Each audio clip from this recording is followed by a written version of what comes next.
The Stolen Crime. Richard Connell.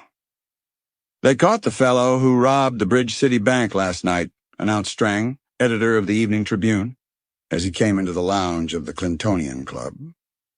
Two men, sunk deep in leathern easy-chairs before the log fire, looked up from an animated conversation. "I thought they would," remarked Morton Yeager, the new district attorney of Valley County. He shot a glance at his companion, Simon Bain, cashier of the Clintonia Trust Company. "There you are, Bain," he said. "Excuse me if I exclaimed loudly and vulgarly. I told you so." Simon Bain blew smoke rings into the air and stretched his long legs. "Wait a bit, Yeager, before you begin to cackle," he said. "Let's hear more about this. What's the man like, Strang?" "An old-time yegg named Shenton, alias half a dozen other things," answered Strang. "Long criminal record. He was so obliging as to leave his hat behind when he fled. Also his fingerprints all over the safe." "Not a very intelligent sort of crook, one might say, eh?" asked Simon Bain, looking quizzically at the district attorney. "Far from it," replied Strang. "Crude work. He said to Dace, our police reporter, 'I'm a has-been. These here thumbprints and electric alarms and newfangled do-funnies are too much for us old-time birds.'" Exactly, exclaimed Simon Bain. "He's just the sort of man I thought who did that clumsy job at Bridge City." "Left his hat behind, did he?" Bain chuckled. "I fail to see that helps your case, Bain," remarked Yeager dryly. "In fact, it seems to me to support what I have been saying. A criminal always leaves clues." "What's all this argument about anyhow?" demanded Strang, settling into a chair and lighting up an ancient calabash. The district attorney answered him. "Bain here has been contending that it is possible to commit a perfect crime, a crime so executed that no evidence is left behind to convict the perpetrator." "Huh," exclaimed Strang. "There are plenty of perfect crimes right here in Clintonia, then. At any rate, the police don't make arrests in a good many cases." "There haven't been very many unsolved mysteries since I took office, you'll notice," returned Yeager. "No, Bain, there isn't a case where the criminal doesn't leave good hot clues." Granted," said Bain. "Because criminals are a stupid, unscientific, inefficient lot. Look at Shenton. He robs a safe and leaves his hat and thumbprints. He uses enough nitro to blow up a courthouse and rouses the whole town. Most crimes are committed by men like that and planned with an equal amount of intelligence. Now, I believe that if an educated man with scientific training turned criminal, he could stage thefts or even murders that would baffle Sherlock Holmes himself. Just suppose, for example, a live, modern businessman gave the same amount of intelligence and study to burglary as he did to his legitimate business. "You think, then," queried Strang, "that it is possible for your artist in crime to sit down with pencil and paper and plan out a theft so scientifically that it is police-proof?" Simon Bain nodded. "By careful study of the law of averages, our scientific criminal would reduce the chances against him to a negligible minimum," he replied. "He would provide against the most remote contingencies and would so plan his campaign that he would be prepared to meet any emergency." District Attorney Yeager smiled a wide smile of doubt. "Tommyrot," he said. "It's easy to sit here and theorize about your super-crook. But if you had to plan a specific crime for him, you'd soon find yourself up against all sorts of practical details." Bain did not reply, and the three men sat listening to the crackling logs and puffing smoke rings into the air. Bain was staring at the fire, and the district attorney studied Biff's alert, intense face, with the bright eyes of a dreamer, and the thin-lipped, competent mouth of the doer. The banker was the first to speak. "I'll admit," he said presently, "that sometimes I have amused myself by planning crimes that my scientific criminal might execute. These mental exercises were purely academic, of course." "Perhaps you can give us the blueprint of one of them," suggested the district attorney. Simon Bain thought a moment. "I'll do it," he said. "And I'll give you real names and places, too." He filled his pipe again and, sinking back into the deep chair, began. "As you know, the Pioneer Mills do their banking with the Clintonia Trust Company. It's no secret that their monthly payroll is in excess of $300,000. For the past 9 years, their method of getting the cash to meet the payroll hasn't varied in the slightest degree. That is because Alec Ray, the cashier of the Pioneer Mills, is a precise, methodical man, very set in his ways. This is what happens. At 3 in the afternoon, on the last day of every month, Alec Ray comes to the side door of the Clintonia Trust Company, carrying an old black walrus bag. He always comes from the mills by trolley car. He wouldn't think of spending the money for a taxi to bring him to the bank. He knocks 3 times. Never more, never less, and he is admitted. He comes into my office and says, in that nasal voice of his, "Good day to you, Mr. Bain, and I'll be having the cash for the Pioneer Mills, if you don't mind." I have a receipt ready, which he signs. The money is waiting in the cashier's cage in hundreds, 50s, 10s, 5s, and 1s. Alec Ray moistens his thumb, sighs at the sight of so much money, and carefully counts the packages, holding them an inch from his nose, for he is nearsighted. He puts the cash into the black walrus bag, locks it, and goes out the side door and around to the front of the building to Market Street, where he calls a taxi. He drives to the Pioneer Mills, where, I presume, he puts the money in the safe for the night. The whole process, from the time Alec Ray enters the bank till the time the money is put in the safe at the Pioneer Mills, takes about an hour. Bain paused. Yeager was leaning forward, listening intently. Strang was sprawled back in his chair, but he was not missing a word. "Now," continued the banker, "the problem before our super crook is to get that black walrus bag with the cash. I have doped out a plan he might follow. I think it would work. Here it is. Our super crook comes to Clintonia and gets a job with the Pioneer Mills to study the habits of Alec Ray. He finds out in a few months just how Alec Ray gets the cash for the payroll. Then, on the night before the last day in the month, he sneaks over to Bridge City or Avalon, steals a taxicab, and drives it to Clintonia. That would be easy.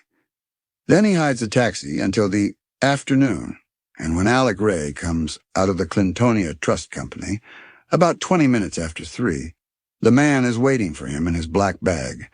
Ray always takes the first taxi that comes along, so he'd get in. Our super crook then heads his machine down Market Street at a good pace and turns up Church Street, headed for the Pioneer Mills.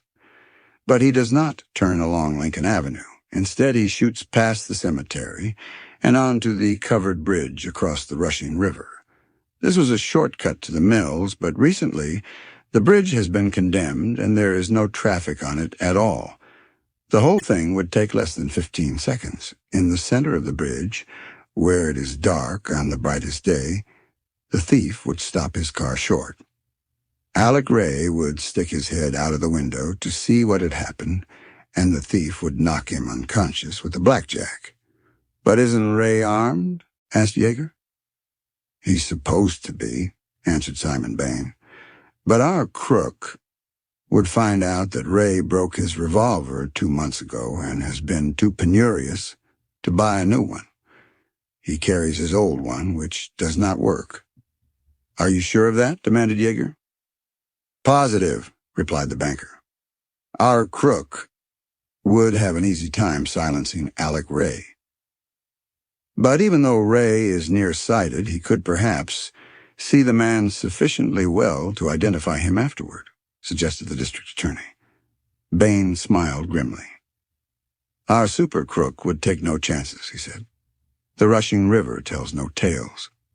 The unconscious man would be thrown from the bridge into the rapids. You know how seldom bodies are recovered from the rushing river, and then they have been pounded to a pulp on the rocks. The thief and murderer would abandon the taxi and slip out of town with the black bag. There's your crime, Mr. District Attorney. How about it? The district attorney shrugged his shoulders. It's hard to tell, he admitted. Of course, there are many snags your man might strike. It looks police-proof to me, said Strang, knocking the ashes out of his pipe. Someone ought to tell Ray about it, put him on his guard. Are you sure Ray's pistol doesn't work? Asked the district attorney. As I said, I'm positive, answered Bain. By Jove, exclaimed Strang, springing up. It's 10 o'clock. I'm due home. Good night. The three men left the club and went their several ways.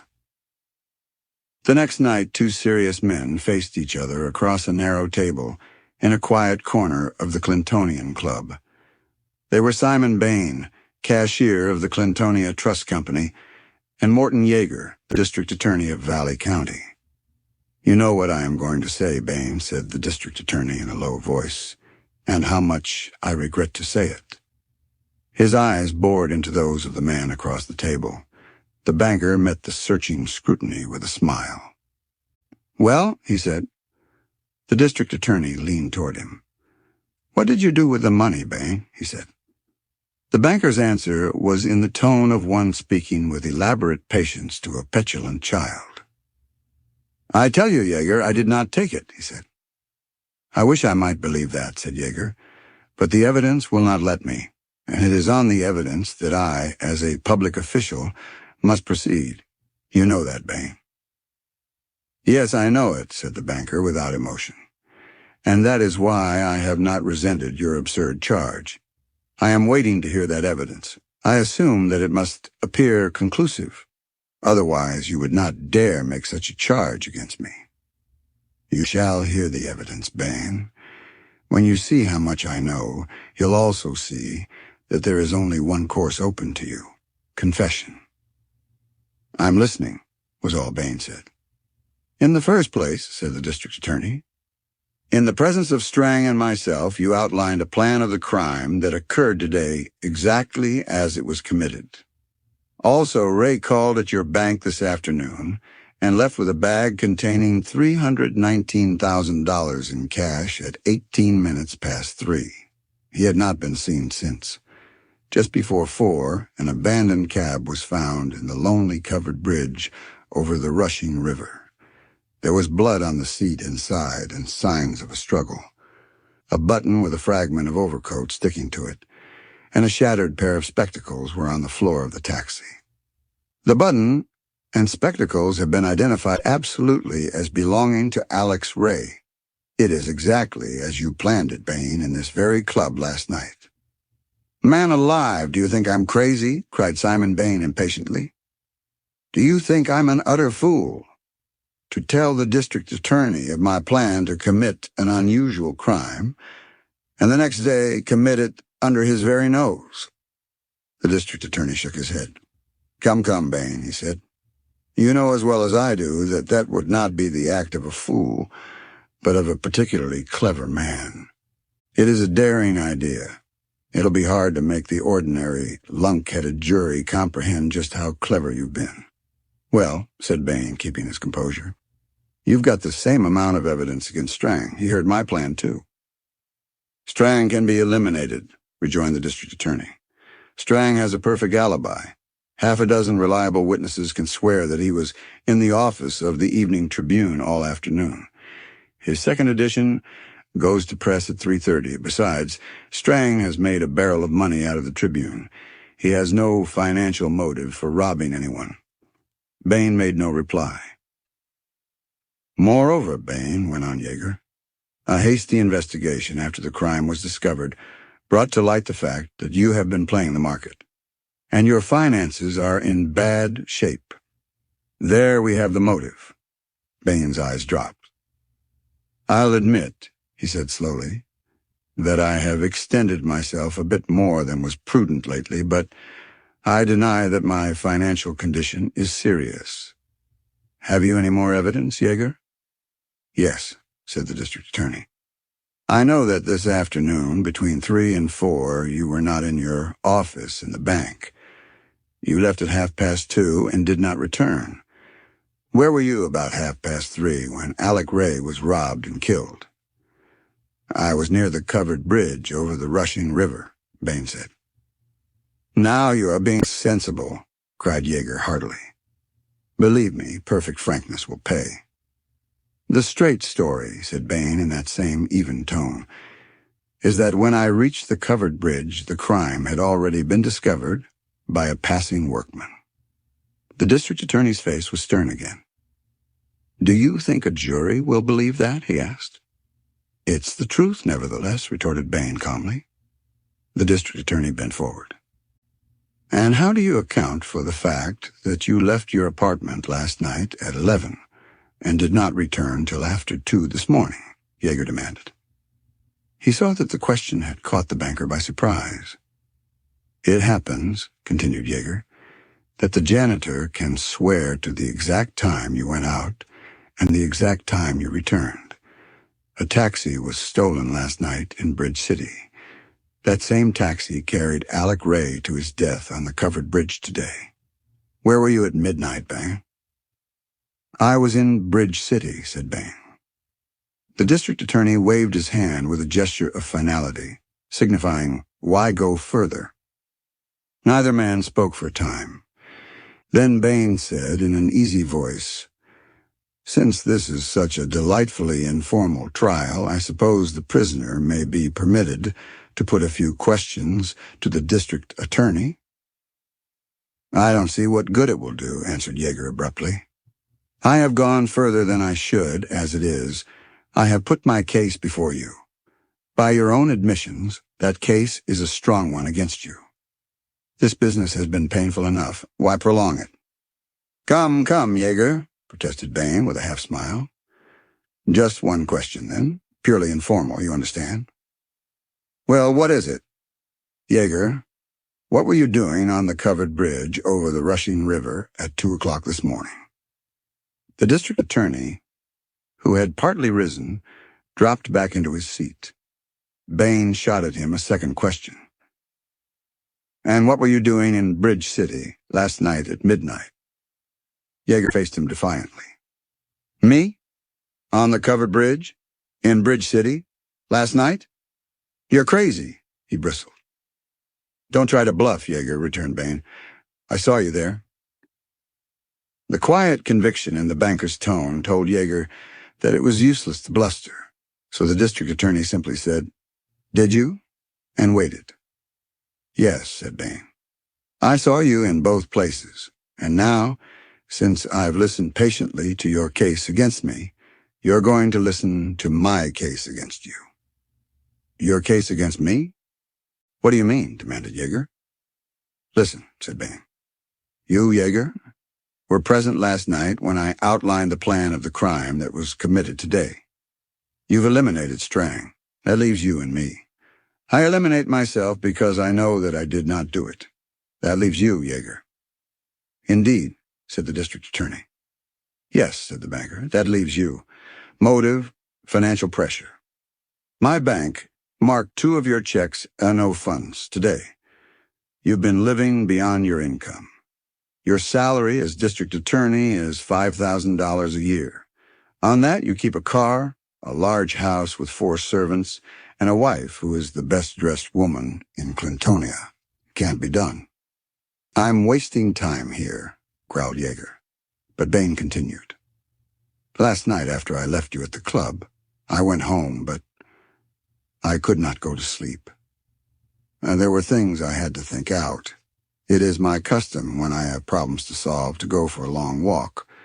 So, as it was a fine moonlight night, I decided to walk over to Bridge City and to return by trolley car. I reached Bridge City about midnight.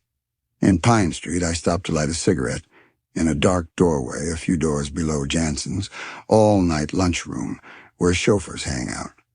There were 4 taxis in front of Jansen's. Their drivers were inside the lunchroom, out of sight. I saw a roughly dressed man come down Pine Street, look around, pause near the last taxi, and then get into the driver's seat. He sat there fully 2 minutes, his hand on the starter, but apparently he could not start the motor, for he suddenly leaped out of the car and hurried away. I saw his face plainly in the moonlight. That man was you, Morton Yeager. Instantly, there flashed across my mind the picture of your face at the club when I was outlining the plan of the terrible crime that happened today. I remembered that you asked me twice if I was sure Alec Ray's revolver did not shoot. Why had you been so interested? Why were you in Bridge City at that hour, in rough clothes with a cap pulled over your eyes? Why had you tried to steal a taxi? I supposed you had fled in the middle of the attempt because you saw my figure in the doorway. I followed you. Yeager sat like one spellbound. I followed you, went on Simon Bain, along Shady Road, around the cemetery, past the Pioneer Mills and onto the covered bridge over the rushing river. On the bridge you stopped. With a pocket electric flashlight, you made a careful examination of the interior of the old bridge. Then you turned the light upward, and I heard you give a cry as if you'd seen the devil. The next second your light was out, and you had dashed off the bridge and into the darkness.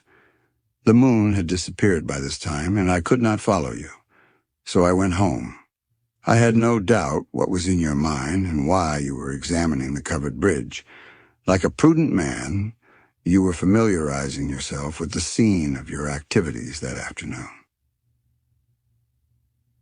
The district attorney listened with the look of one fascinated. "Anything more?" he asked hoarsely. "My first thought," went on the banker, "was to warn Alec Ray of the danger he was in from you. When I reached the bank at 10 this morning, there was a telephone message waiting for me. It was from Alec Ray, who had phoned at 9:30 that he and Reynolds, the treasurer of the Pioneer Mills, wanted to go over with me some matters relating to the finances of the mills.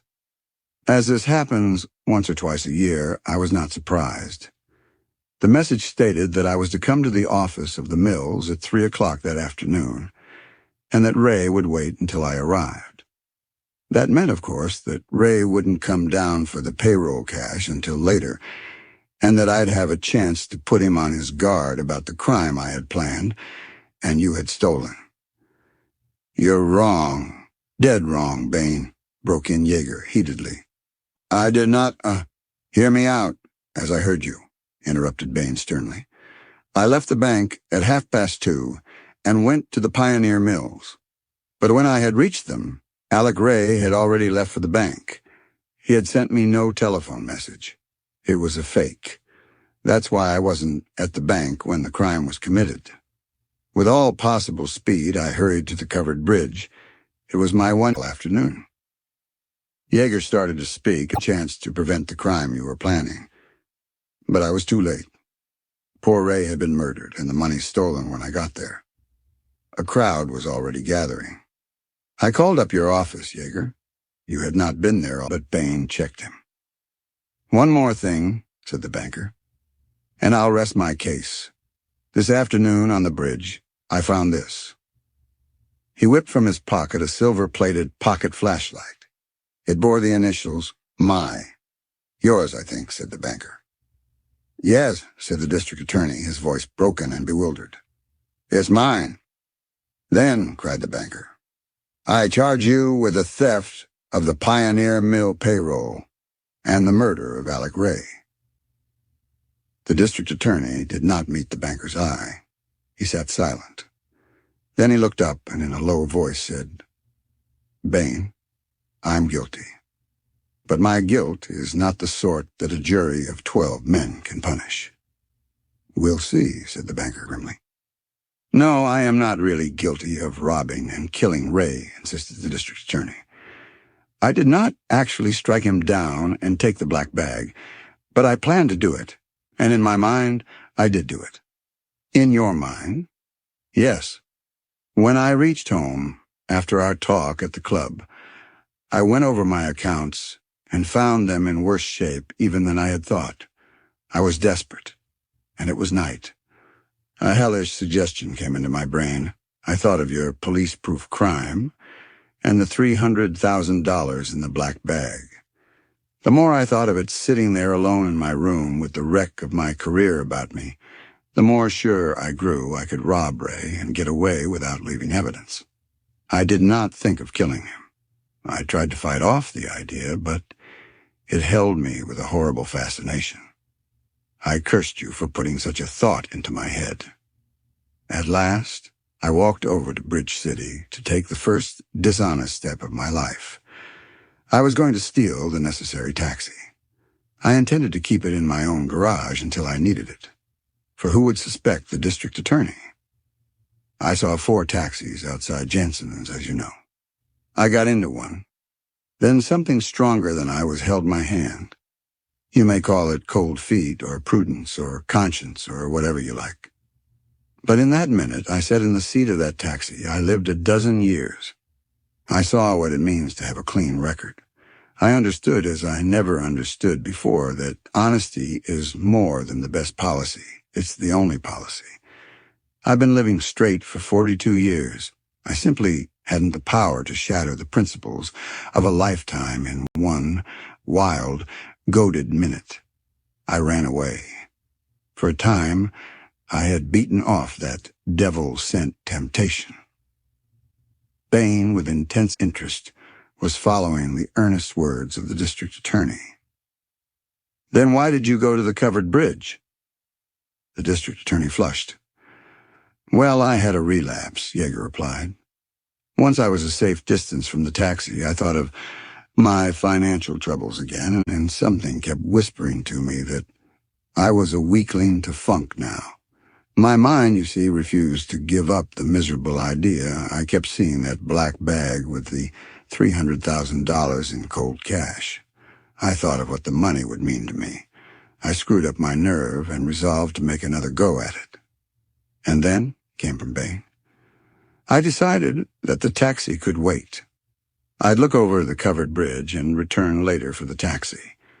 I reached the old bridge, and with my pocket flash, which is almost worn out, I examined the rotten planking and saw the holes through which a man's body could be slipped into the roaring rapids 30 feet below.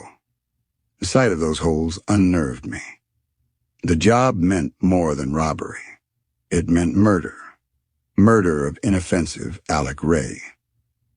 I thought of Ray's face as it would look after I hit him, pale, weak, with its staring green eyes behind his thick glasses. And then, Bain, I looked up, and I saw the face of Alec Ray floating in midair in the center of the bridge. Yeager, are you mad? I was never saner in my life, Bain. I saw that pale face and those green eyes behind thick glasses as plainly as I see you this minute. But there was no body. The head was suspended in space about 10 or more feet from the ground. My nerves had been under terrific strain all night, and they snapped then. I dropped my flashlight and ran as if fiends were after me. I reached my home exhausted. Today I was in no shape for work. I wanted to get away from Clintonia. I wanted to forget about Alec Ray and the black bag. They'd tempted me enough. So this afternoon I went for a long walk in the country, toward Avalon, and was 5 miles away from the covered bridge when Ray was killed. When I got back, it was after 4, and I was informed of Ray's death. My duty as district attorney was plain. I must secure the conviction of the murderer. Every scrap of evidence I could collect pointed at you, Bain. Then it was not you, Yeager, who sent me that fake telephone message this morning, asked Bain, his brow knit in a puzzled frown. No. Then who sent the message? Can you prove that it was received? Yes, said Bain. Dillon, the paying teller, took it for me. Can you prove you did not send it, Yeager? I can. I can prove that I was asleep in my home till after 11. Then, cried Bond, if you are playing as fair with me as I am with you, there is something weird and terrible in this business, Yeager. Someone has stolen my crime. Someone? But who? I think I can tell you, answered a third voice. Looking up, they saw the big frame of Editor Strang. You, Strang? You? The editor laughed a short laugh. "Oh, no, I'm not guilty," he said. "In a way, I'm culpable, but I'm not guilty." "Culpable, but not guilty? What do you mean?" the district attorney asked. "I'm afraid I'm the one who made it possible for Alec Ray to steal your crime," said Strang. "After I left you at the club, I called up Alec Ray and told him about your plan for the crime. I thought to put him on his guard. Poor, greedy little devil. But Ray is dead." "He is not," said the editor. "He's under arrest in New York City." "Ray alive?" "Naturally. He was arrested half an hour ago aboard the steamer Juanita Ceballos, due to sail tomorrow morning at daybreak for Yucatan. The detectives searched outbound steamers at my suggestion." The editor pulled out his prehistoric calabash, stoked it up, lit it, and sent up a cloud of smoke. "But what gave you the idea it was Ray?" asked the district attorney. "Common sense and elimination. I knew I didn't do it. I didn't think either of you would be fool enough to turn crook. That left Alec Ray. I never did like his pasty face and his sly ways anyhow. I decided it was he who had stolen your crime, Bain, after I had handed it to him on a silver platter. But how to prove it? Ray played the game cleverly. The blood stains in the taxi were real blood. The button from his coat told nothing. I left the glasses. And it was that shattered pair of spectacles in the taxi that betrayed him." "Betrayed him? How?" the district attorney and the banker chorused. "By the merest chance in the world," Strang answered. "It only goes to show that even perfect crimes planned by efficient businessmen have pinholes in them somewhere." He bowed ironically toward Bain. "Tell us, man, tell us," exclaimed Bain. "It was a wild hunch," said the editor. "Ray always wore unusually thick glasses for his nearsightedness. They were made for him by Baldwin, the optician. Baldwin identified the shattered spectacles found in the taxi as belonging to Ray. He said he could tell by the uncommonly thick lenses, the extremely narrow bridge, and the cheap heavy metal frame Ray always insisted on having. The police let it go at that. Then I remembered that Ray had been getting more and more nearsighted for the past 6 or 8 years. So I had Baldwin compare the shattered leases with Ray present prescription. He had smashed a 4-year-old pair of glasses and left them in the taxi because he was too miserly to ruin a new pair. Even with a fortune in his grasp, his tight nature got the better of his cleverness, and he left behind him a clue which will send him away for a good many years, I think." The banker and the district attorney had slumped nervously in their chairs. "As little a thing as that," muttered Yeager, half to himself. "As little a thing as that." "Yes," said the editor. "I don't think any of us, smart as we may be, would have thought that so small a thing could betray us. Well, I must go. We're getting out an extra about Ray's arrest." He hurried away. "Well, Bain," remarked the district attorney, "all we can do is say we're sorry and call it quits. It's a lesson to me. Crime is nothing for an honest man to play with." "Here's my hand on that," said the banker. For many clock ticks neither spoke. Then the district attorney said, "That was Alec Ray's face I saw on the bridge last night. He must have climbed up in the stays when he heard me coming. Like a wise man, he was going over the ground before he committed the crime." "Like a wise man?" snorted Simon Bain. "Wise man, huh? Only a fool thinks he can get away with a crime."